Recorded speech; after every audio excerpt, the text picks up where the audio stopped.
el tiempo, ¿no? Indudablemente vamos a saludar a nuestro primer invitado. Él es el excongresista de la República y también, por supuesto, el ministro de Estado Juan Sheput para comentar con él estos temas políticos. ¿Cómo está, estimado exministro Sheput? Bienvenido a Sol TV. Buenas tardes. Yo el que sale, Muy saluda. buenas tardes, estimado Joel. Es un placer conversar contigo nuevamente. Muchísimas gracias. Bueno, ¿qué piensa del papel de Nicanor Boluarte, el hermano de la presidenta Dina Boluarte? Ella acaba de decir, en breve vamos a escuchar sus declaraciones, ¿no? Que, bueno, su hermano no es parte del gobierno, sin embargo, continúa apareciendo esta figura. Bueno, tampoco era parte del gobierno Vladimiro Montesinos y tampoco eran parte del gobierno los sobrinos del señor Pedro Castillo o su propia hija o su esposa. Tampoco era parte del gobierno Nadine Heredia.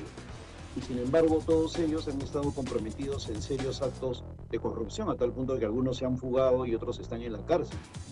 Ese problema del país de tener asesores o metiches en la sombra, por lo general emparentados con el presidente de turno, es algo de lo cual tenemos que sacudirnos. Y el peor error que puede cometer la señora Dina Boluarte es negar lo evidente. Pues tú como periodista lo sabes, estimado Joel, que cuando se sacan reportajes es porque tienen un sustento, es porque hay Así es. información, es porque se ha filtrado algún tipo de datos.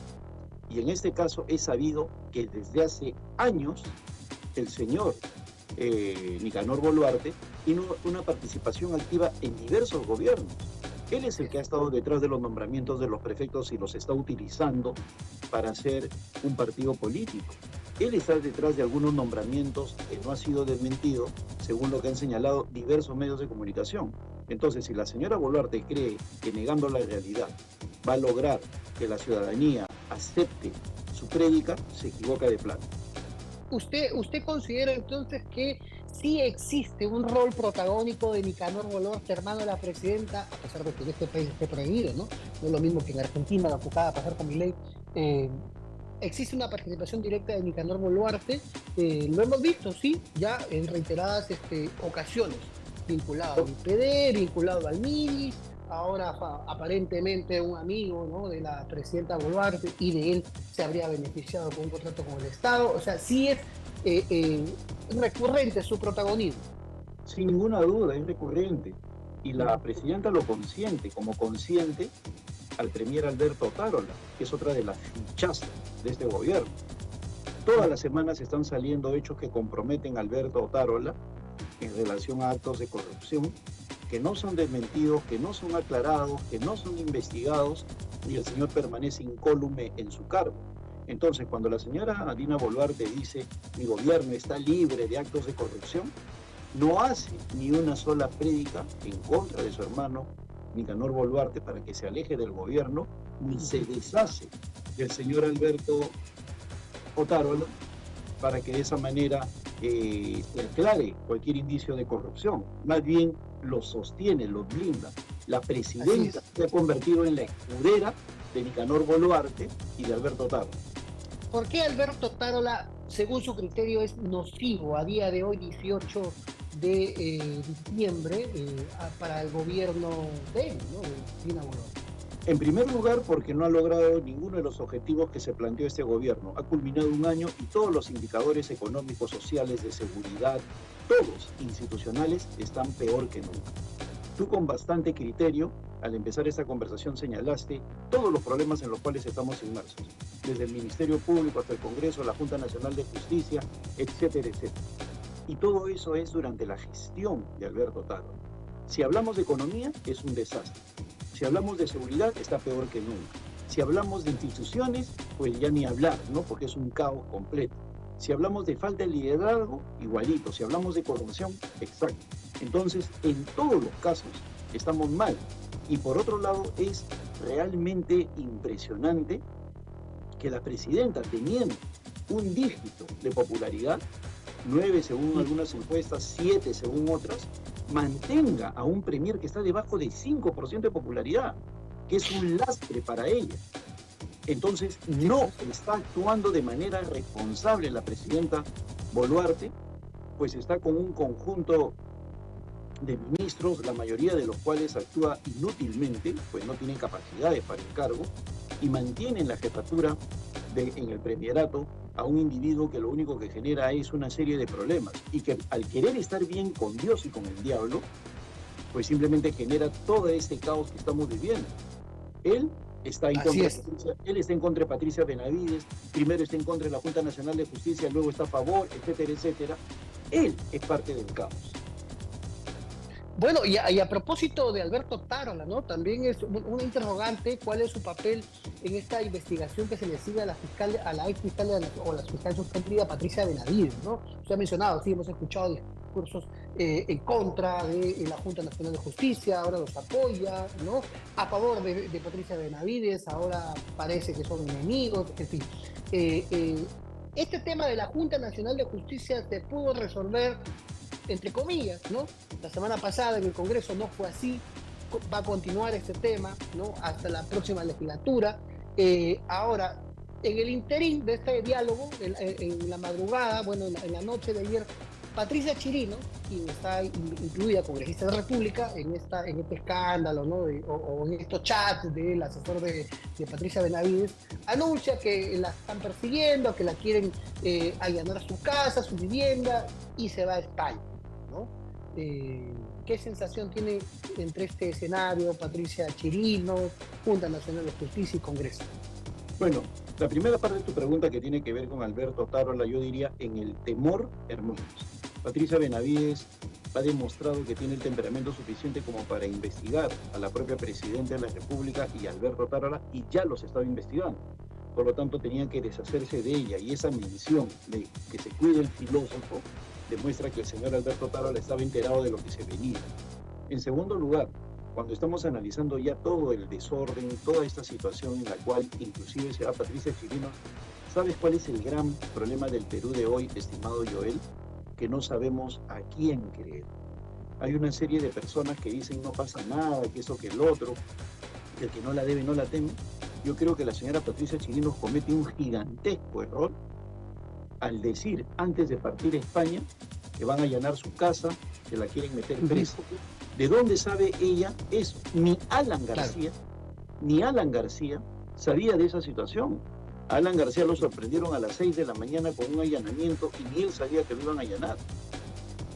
Y estoy mencionando a una persona que es un peso pesado, fue un peso pesado de la política, y nunca lichín como la señora Patricia Chirinos. Entonces, ¿de dónde sabe ella que la podrían allanar? Si ella no hubiera dicho eso, la señora Chirinos, hoy podríamos estar hablando de una condición distinta a la que ella ha planteado. Pero por otro lado, el otro asunto que me llama la atención es que utilicen la semana de representación como semana de vacación. La semana de representación es para estar en el país con tus votantes.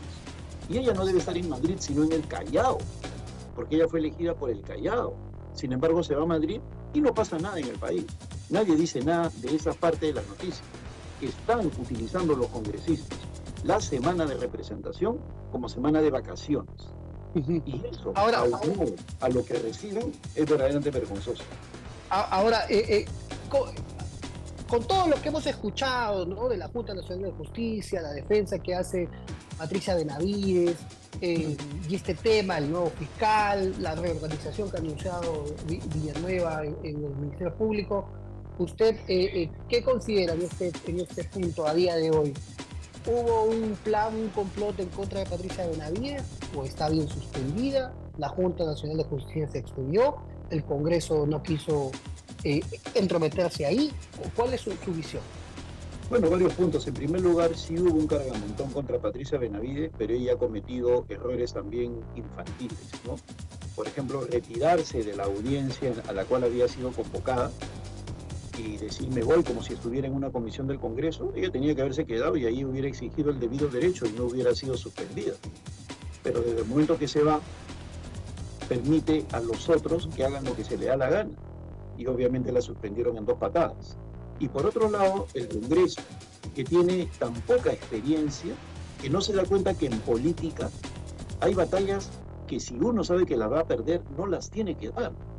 El Congreso plantea una suspensión de la Junta Nacional de Justicia y luego da marcha atrás, según su presidente, y ni un congresista dice nada, lo cual demuestra que es un acuerdo de todos, no solamente de Pedro Soto ni de César Acuña, sino de todos, que no querían choque en la Junta. Y con eso lo único que han logrado es envalentonar a una Junta Nacional de Justicia que yo no tengo ninguna duda en los próximos días va a dar mucho que hablar en lo que se refiere a su trato hacia los parlamentarios. Ahora, ¿ahí Acuña tuvo algo que ver en esta decisión, cree usted? Podría ¿De ser, Alejandro Soto? podría ser, pero como te digo, no es solo Alejandro Soto. Yo no he visto que han protestado ninguno de los miembros de la mesa directiva y lo podrían haber hecho. Tampoco se ha levantado indignado ningún parlamentario. Yo he sido parlamentario y cuando un presidente, por ejemplo con Daniel Salaver, ha querido imponer algo, yo me paraba y evitaba que lo hiciera. Porque no podía ser. El presidente no es jefe de los parlamentarios. Es un primo entre pares y no puede imponer la gente. Entonces, por último, sí. Desde el momento que no hubo ninguna protesta es porque todos estaban de acuerdo. Por último, estimado ministro congresista de la República, Juan Cheput, ¿cómo termina el Congreso esta legislatura? ¿No? Ya están de semana de representación, pero bueno.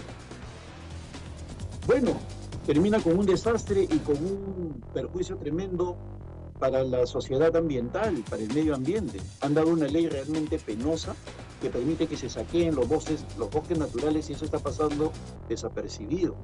Realmente yo pienso, estimado Joel, que nunca hemos estado en presencia de un Congreso tan desfachatado, con tan poco nivel intelectual y que haya perdido todo tipo de vergüenza. Yo desde hace 2 años vengo diciendo que la única solución es el adelanto de elecciones y no tengo nada de caviar, porque la verdad es que un Congreso con estas características es un Congreso chantajeable ante cualquier tipo de poder fáctico y así no puede continuar el país. Y ahora está la amenaza de Antauro Humala, ¿no? Que ya tiene partido. Así es, pero yo no veo en Antauro Humala una amenaza mayor que la que un drogadicto te puede hacer en la calle gritando. Una persona con la mirada perdida, que no tiene objetivos claros, que deambula, ¿no? Y que es muy matón con las mujeres, ¿no? Pero nunca lo he visto matón con un hombre. Es una persona que, la verdad, yo no creo que prospere su candidatura porque más la veo como pintoresca que otra cosa. Ese es un tema el cual en otra próxima entrevista me gustaría conversar con usted, estimado Juan Cheput, es ministro de Estado, es congresista de la República, estuvo con nosotros en la multiplataforma de Solteres. Muchísimas gracias. Que tenga usted un excelente inicio de semana.